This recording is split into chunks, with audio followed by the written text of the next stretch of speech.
So we're here to talk about some of the things we've learned in VR. From Ubisoft's perspective, we have 3 games that we've announced and talked about so far. 2 are out, Eagle Flight and Werewolves Within, and Star Trek Bridge Crew is coming soon. And so to get to this place, it's not that we started off and we just had 3 games and we managed to pull it all off. We've been experimenting in VR for a couple of years now. Some things work, some things don't work. If you've been at E3 or some of the other shows, Gamescom and things like that, you've probably seen some of our VR experiments. And that's what helps us go and figure out what makes a good game overall. So when we started, we knew, because we've been in the games development business for a long time, we knew some things. We were told some things by other people. I'm sure you guys, know a bunch of these things as well. First off, we were told that, locomotion in VR is something that can easily make people sick. I'm sorry, I was going to say uncomfortable, but whatever. It's sick, right? So show of hands, who knows this? Yeah? Okay, great. That's a pretty commonly known thing. So play sessions in VR need to be short, right? As short as possible in general. Who knows this? Less people, okay. And that VR is basically inherently antisocial, right? So who knows this? I mean, it looks antisocial. Even less people know that. All right, well, so what we found out is these were all things that we believed at the time, and we found out that they're not true. And so what we're going to talk to you about today a little bit is how some of those things are not true, that we were pretty much wrong with those beliefs along the way. So first off, let's talk about locomotion. Essentially, the uncomfortable or the discomfort that comes from locomotion is when what's happening through your eyes, what you see, doesn't register with what's going on in your inner ear, a sense of balance. And this was an evolutionary trait originally, because if you ate some poison or neurotoxin and things were not going well, your brain then made you sick and you got rid of whatever the poison was. And so the people who had that working in their heads survived, and the ones who didn't died off, and they aren't here talking today. So the question for us, though, is how do we take that and pull that into a game and make it so that you don't get sick in games. So this was the first answer. Anybody know what this is? Biology or chemical people know? Okay, here, a hint. Does that help anybody? No? Okay, it's scopolamine, right? Which is an awesome drug that reduces nausea and motion sickness and things like this. But since most VR games are distributed digitally, we have trouble getting this into the consumer's hands so that they don't have trouble with the locomotion. So we had to come up with some other ideas of what to do with locomotion to make it so that people didn't get uncomfortable. And so with Eagle Flight, which I'll use as the first example, that game is controlled by your head. So in the game, you fly based on where you look, right? Makes sense. Your head's moving, your eyes sense that you're moving because of the screen, your ears know your head's moving, and in fact, you can play the game seated and go completely at 360 degrees by tilting your head further one way or another, which, if you're thinking like a plane, up on one side, or up on wing, or tilting the other way. So you're able to navigate around whilst being sitting down, and your ear gets it. Your ear gets and understands close enough to what's happening in front of your eyes. So there's no discomfort when that happens. And so that tilt control even takes us even further to the place of comfort. Now we'll do another little experiment here. Right now, in front of each one of you is a solid point of reference that hasn't moved in at least a year. What is it? You got it. It's your nose, right?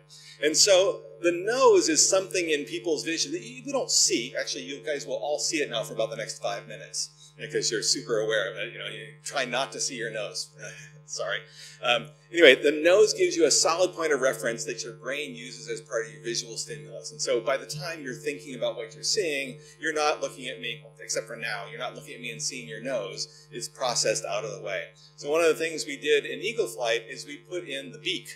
And that is a immobile piece at the little bit bottom of the screen, which did an amazing job of having people be a lot more comfortable when they're flying around over the city of Paris. Right? So I'd love to say that we planned this out, and we did. No, we discovered it along the way.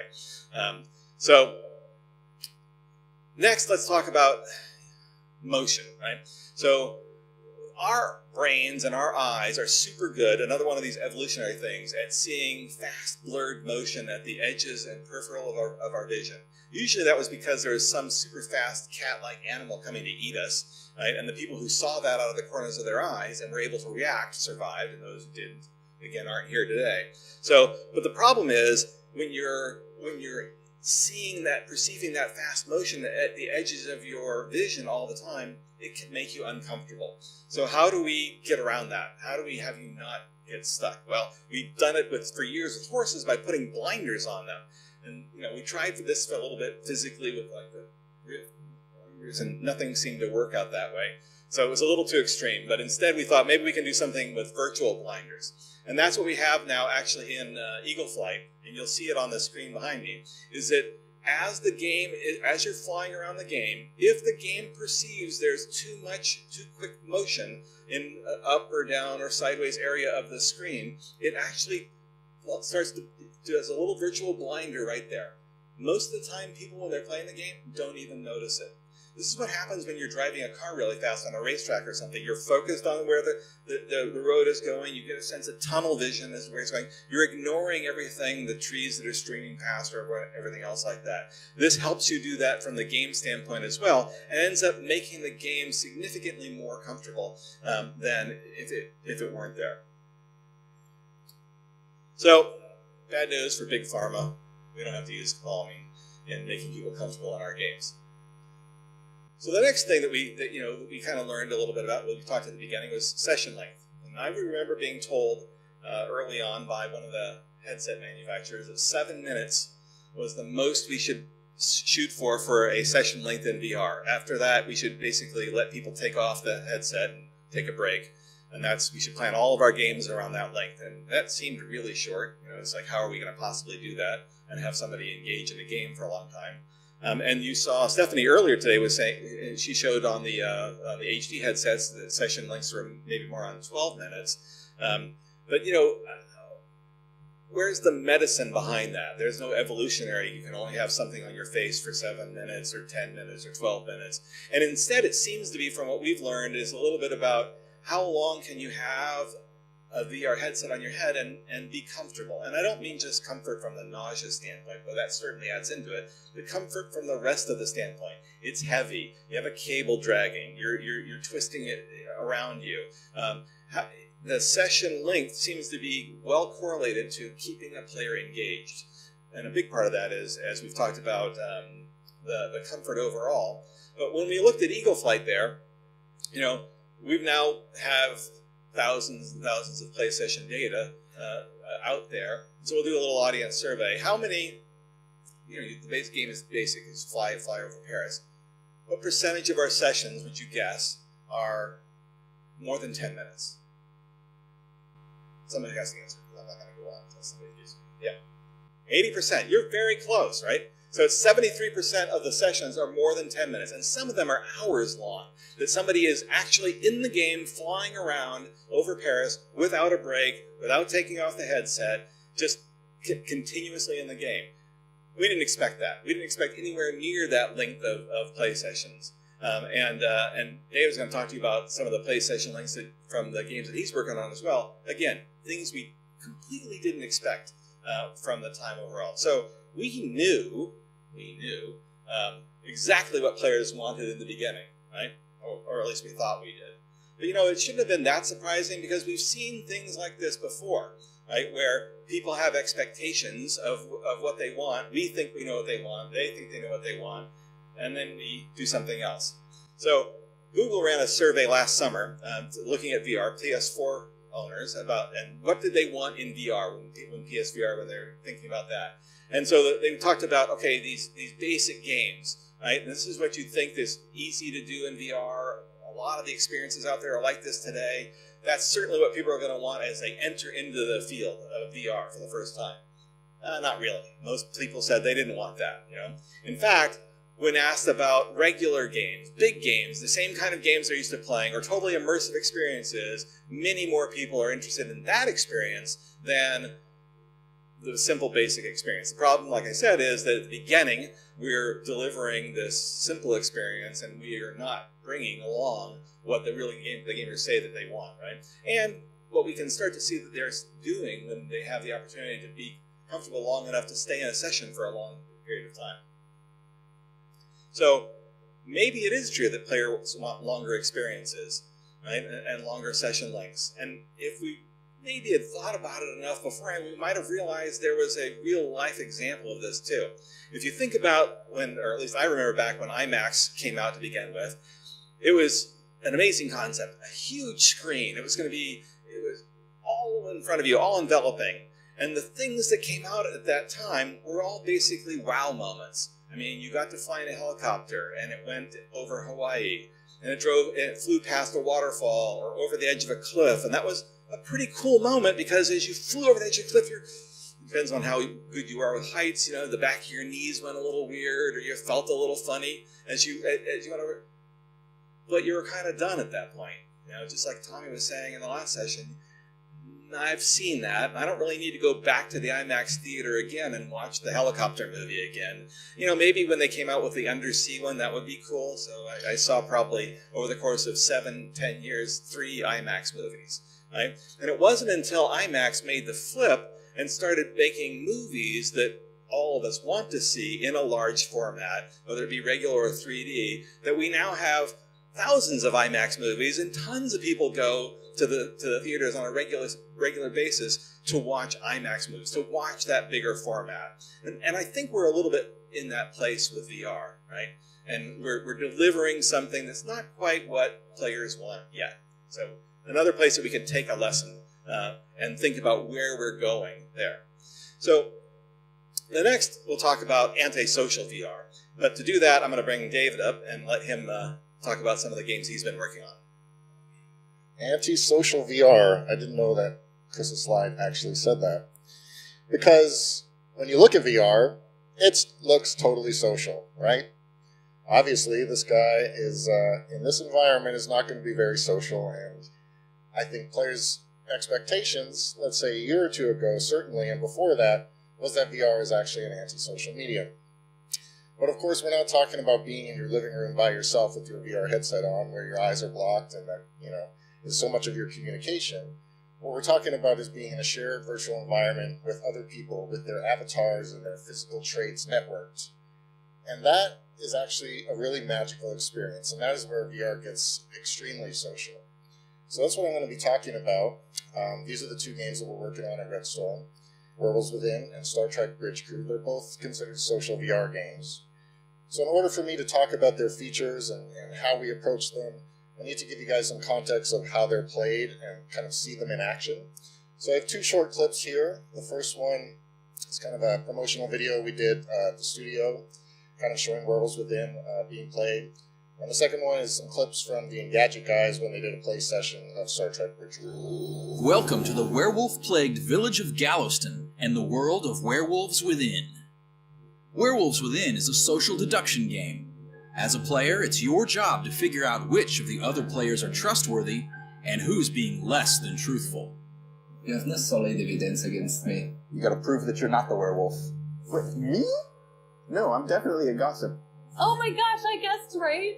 I mean, that's exactly what a werewolf would say, but... Come on. It was me the whole time. I have determined that Javier is a gossip. Cool, thank you. So that means either Gabe actually is the houndsman, or he's the werewolf. No!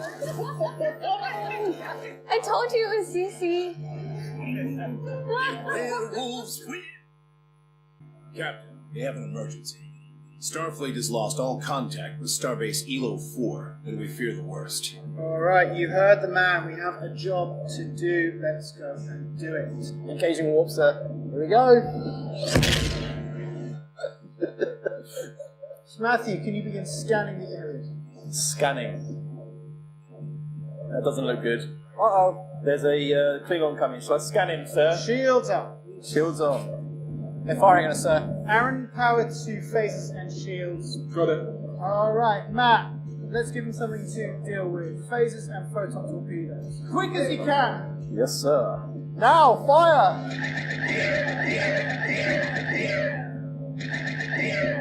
Peppering him like pepper jack cheese. That's not a phrase. Still bringing us around. Just nice, regular pulses. Captain, I'm pulsing. I'm pulsing. Are we still talking about Star Trek? Nick, stay with him. Turning us around, sir. Scotty, I love you. Barry, man, you're beautiful. Nick, get us out of here. We're about to die. Get us back in, thank you.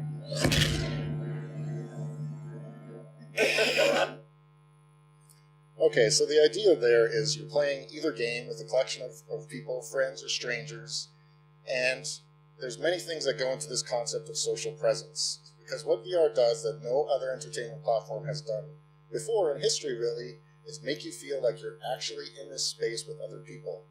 And there's a collection of reasons for that. So all these systems are in the game, things that we did with our avatars, which kind of goes back to Chris's early point. When you feel like you're there with other people, it really contributes to this time in the headset. So here are some stats that we saw from Werewolves Within, which was released at the beginning of December, so we're looking about 2 months of data or so. And we found that a third of the players in the community play for at least an hour. 1 to 2 hours, 2 to 3+ hours, which is actually pretty surprising when you look at that 7-minute playtime that was discussed a little while ago. It's actually very encouraging. We think there's a number of reasons for this. Obviously, it's a seated experience. You're in a lot of fast motion, so it's more comfortable to stay in longer.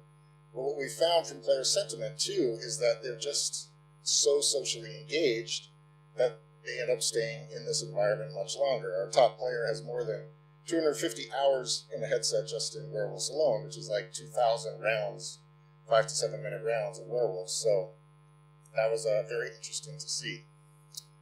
So now, hopefully, that we have your attention, or at least piqued your curiosity about what we do and why this is happening. I'd like to talk through some of the systems that we use to create this social presence, and really on the avatar technology. So the first one sounds pretty obvious: the networked head and torso, right? But it's actually, there's a sort of fundamental, sort of lizard brain, primal sense of when your brain sees another object, a head, for example, moving, and it's driven by another human being as opposed to pre-animated avatars, it can immediately tell that that's another human. So Michael Abrash at Oculus actually talked about this a few years ago, back when he was at Valve. He talked about this experiment where they just had these 2 boxes, like cubes, in this empty room that you put on your VR headset. You're in this room, and he was sitting in there waiting for the other person, and he had just put a smiley face and paint on these boxes. And that was the extent of the modeling, or no body, nothing. And when the other person came in and put on the headset, he saw it rise up and kind of settle on and then start looking around. And he was like, I immediately knew that was another person. So just something as simple as that is already very powerful in your brain knowing that you're there with somebody. Secondly, real-time lip sync and facial expressions is something we do. You can see in Werewolves Within, the characters are kind of very stylized. We, created bigger eyes, bigger faces, bigger hands. And it's really important for them for other players to see the lips moving. So we're actually taking the voice input and doing real-time lip syncing, phenome movement for the lips based on the voice input that's coming in. We're also playing facial expressions based on the voice input, based on pitch and amplitude and things like that. And what's funny is that we get a lot of feedback on the forums from players thinking that the system is doing some super complicated algorithm, and it's like, yeah, I said this, and just exact right facial expression, and that's really a success story, but it's actually somewhat more of a simple system. But the point is that it really makes people feel like, okay, this is another person. It adds to that social presence. Eye lock on and natural eye movement. So when we first built the prototype of Werewolves, when you looked at somebody, the eyes would just kind of look over your shoulder, and it just felt totally wrong. So based on where the user's looking in the headset, we have the eyes lock onto another player when we detect that you're looking in their direction, which made a huge difference. Secondly, there's a number of algorithms that are utilized for how players' eyes actually move. So sort of a natural left to right look, how often they blink, the speed at which they blink. All these things help really create the sense of believability in the avatars. Speaking gestures and hand tracking. So there's 2 different approaches in these games. With Werewolves, we developed this really before the hand trackers were out or even really announced. So what we do there, again, we're analyzing the voice, and just like I'm doing here, based on pitch and amplitude, it's playing speaking gestures.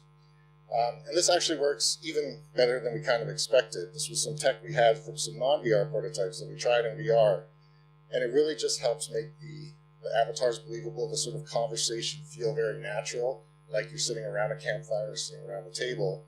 Well, if the avatars were just sitting like this and just looking around, it wouldn't be the same. Of course, in Star Trek, we're using hand tracking, so you can point and raise the roof and do whatever, and people have a lot of fun with that too. And that's not something you get with animated avatars because it matches what they're saying, and they can do bro fist and all sorts of cool stuff. And finally, one of the most important ones here is the binaural audio, which you're probably familiar with, audio that's recorded with left and right to simulate how our ears actually perceive and hear audio. So the obvious benefit here is that when somebody's talking, for example, in Werewolves, you get a better positional sense of where they are. So if it's talking here, it's like, oh, it's the person to my left. But one of the things that we learned that others have discovered is that binaural audio also makes it much easier to pick out one voice when multiple people are speaking. So in a game with 6, 7, or 8 players and everybody's talking and accusing everybody of being a werewolf and lying, with the binaural you can actually kind of look at somebody and kind of tune out the rest of the people talking and listen to that one person, which is pretty important. Because with just stereo, it'd just be a cacophony of noise and it'd be very hard to do. We kind of augment that a little bit by when we look at somebody, we duck everybody else's audio a little bit too. So at the beginning, when we first prototyped, we had a lot of complaints like, I don't know who's talking, and it's hard to hear people. But once we put this in and started fine-tuning it, it made a really huge difference. Another lesson here is that social cues really work in VR. So here's some example of social cues. For example, eye contact. When somebody stares at you in VR, you have the same kind of anxiety and uncomfortable reaction that you do when somebody's staring at you in real life, which was really not something we kind of planned for or thought about, but when it happened, it's like, we've seen so many times, like, why are you staring at me? What are you staring at me for, And in the real world, they're not, but in the game they are, and it sure feels like they are in the real world. Proximity has some other funny stories. One of our engineers was playing this little blonde barmaid character that's in Werewolves, and there was a couple developers sitting next to him at the campfire, and they were kind of leaning over and being like, hey, what are you doing after work? Buy you a drink? And, kind of leaning into his personal space and making jokes like this, which at first was funny, but after a while, the little barmaid male engineer got really agitated because these people were leaning into his personal space. Even though in the real world, they're seated across the room and nowhere near him, he still felt that sense of, space invasion, so to speak. Body language and gestures is another one that go hand in hand. So we can see here people using the point emote. So we have about 10 or 12 different emotes that you can use. You can cross your arms, point, thumbs up and thumbs down, stuff like that. The players just have a lot of fun with this. And when somebody points at you, it feels just like that in the game. It's like, me? It's pretty amazing how that translates to VR. So this is a powerful tool that you can use in social VR applications that doesn't really come across at all in traditional games. Interesting lesson here too, becoming someone else. So for me, I consider myself kind of a VR purist, where VR is about you being transcended into another space, and it's me. I'm on a space station or I'm wherever. But with Werewolves, that was never the plan. The plan was you're going to be this medieval villager in the middle of this village, and you're going to be like a blacksmith or a barmaid or a minstrel or whatever. And we never had a plan for character customization or really choosing who your avatar actually is. And we didn't really know how that was going to play out. But what we found is that players really do enjoy being someone else. So whether it's, I don't look like a blacksmith with a big beard, but in the game, I'm a blacksmith with a big beard, and that's cool. Even more surprising was that players really get a kick out of being the opposite gender. Not everybody necessarily, but we see it over and over again, especially with the guys. When they come in, they're like, whoa! They have some parts that they don't normally have. But even still, that aside, people they get into this role play. They can play the little blonde barmaid or the little sort of witch character there. And it's actually something that players really requested that we keep in the game and that we don't try and, match gender or only give you a specific avatar. So that's been, in a way, surprising, but also very cool. So what are some other design considerations in social VR? The more tools you give players, the more ways they'll have to grief each other. So we give them ways to point, we give them ways to get into personal space, and all these things need to be taken into consideration when you're shipping social VR games.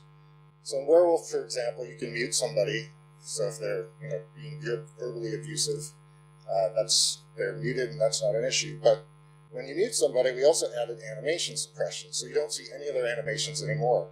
So basically somebody will be sitting there immobile and unable to speak, which really takes care of pretty much all the ways that somebody could grief you in this game.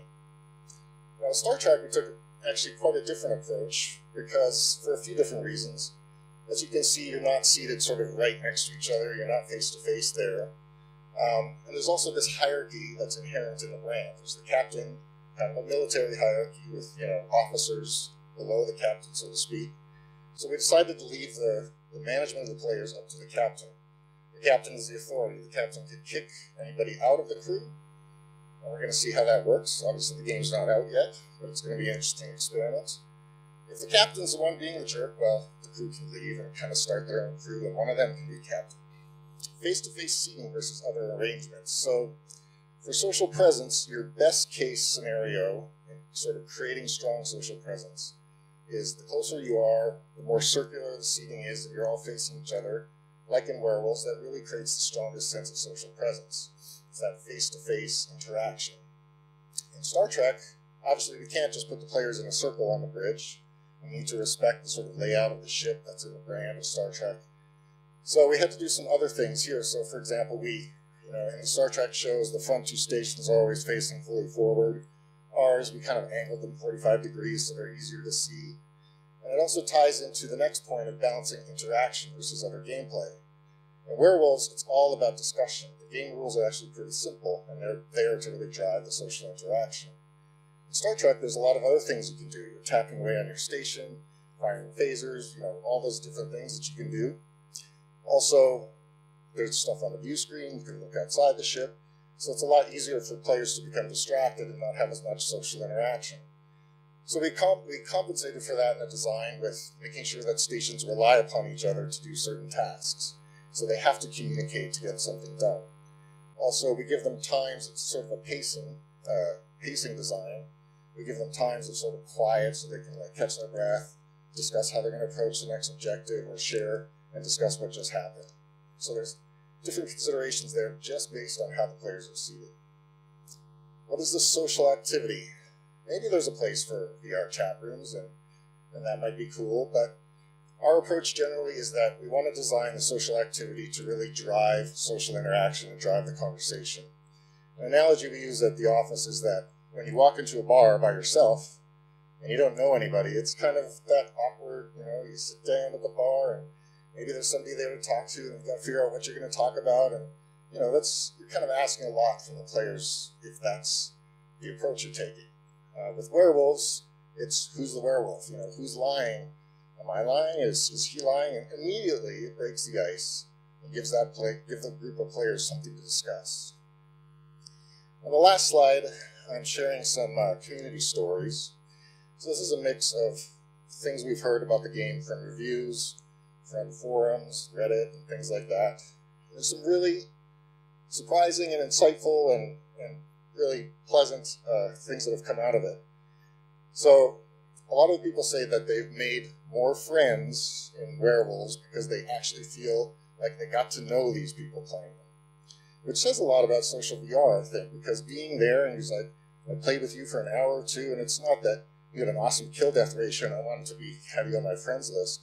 It was that I actually felt like I got to know you. Secondly, they talked about people even with social anxiety that have a hard time talking to groups, presenting to groups, and feel uncomfortable doing it. And they thought they wouldn't enjoy playing Werewolves or a social VR experience at all. But when they got in there, they found that it actually helped with that sense of social anxiety. I think the hypothesis there is partially because well, it feels real enough, right? It feels like you're there with other people, so you still have that sense of talking to another human being or group of other human beings. But there's just that layer, that mask, kind of like being at a masquerade ball, that gives you just enough separation and comfort to be comfortable playing with strangers. And really, especially at the beginning when the game first launched, it was groups of strangers playing together. And how many games can you think of that goes well? Usually there's a lot of griefing, and the community's really rough and vile and whatnot. And the community has been surprisingly friendly and cordial to each other. So it has a lot to do with sort of the social and human connection that social presence brings in VR games. And that is pretty much the presentation. So Chris will come back up and we'll take any questions. Thank you. Hi, so it was really awesome. I liked it very much, but I have a question. What is happening when the group, this bunch of people, is not sitting together in the same room, but they're distributed all over the world? So this would be possible with virtual reality. And is there a kind of latency issue that happens then that kicks in? So because of transmission latency. This looks weird, right? When the other person is not reacting as quickly as you expect it to react. Right, so when we demo the game, and when you saw it there, actually I usually say, this is not how the game is normally played, because I would be in my living room, and you would be in your living room, and you could be across the country, but we feel like we're in the same place together. But when we do demo it, you get some issues like that. Well, you can't see people's reactions because you have the headset on, but you'll hear some latency in the voice, half a second, a quarter of a second maybe. But I'd say 99% of the way the game will be played is you're in a completely different location, so you don't notice any of that at all. Just adding to this question, how about language problems?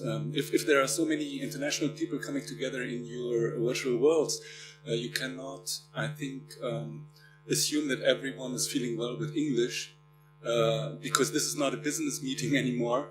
This is about humor, and you're at home, you want to chat with other people. How do you coordinate these different languages? Yeah, so the game has regions that you can play in, but we give the players an option to do matchmaking by language.